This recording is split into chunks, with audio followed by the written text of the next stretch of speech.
the might of Pakistan's military on display.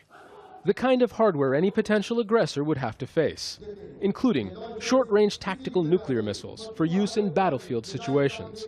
More likely to be used in the simmering Indo-Pak conflict than traditional nuclear weapons, observers worry they mean Pakistan, as part of its defensive strategy, may someday strike first.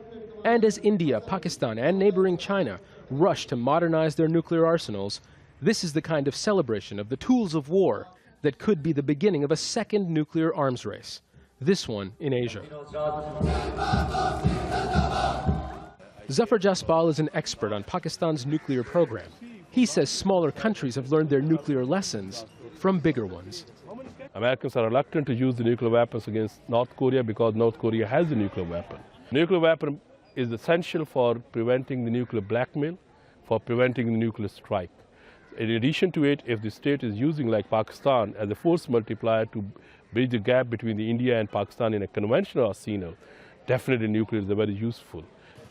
Pakistan began developing its nuclear program largely because it did not enjoy the promise of support from countries that already had nuclear arsenals.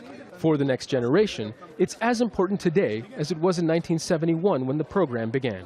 It is very critical for Pakistan's security, and we cannot deny the fact that that is how we are represented in the whole world. That is how we are important for the great powers. That is why they come to us.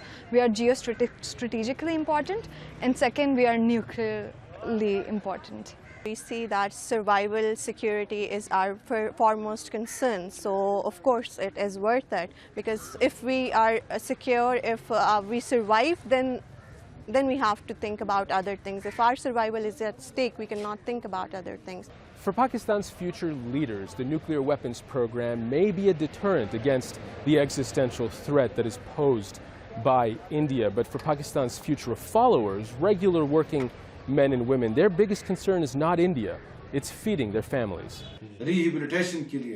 This human rights campaigner and father of 5 says the prevailing fear of India is exaggerated, and tensions won't ever come to nuclear blows.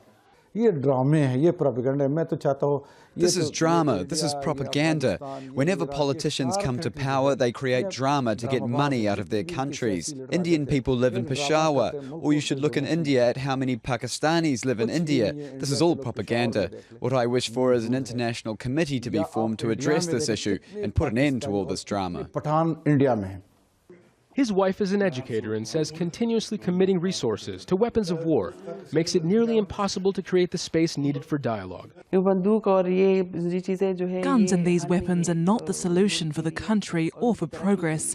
What we should do is give more attention to education, and whatever funds are going towards terrorism and bombs, we should put these towards education. Everyone we spoke to said South Asia without the need for nuclear deterrence is a good idea.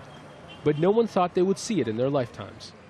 And while having nuclear weapons and using them are two different things, some worry so many in one place will lead to nuclear bombs being used as more than just political tools.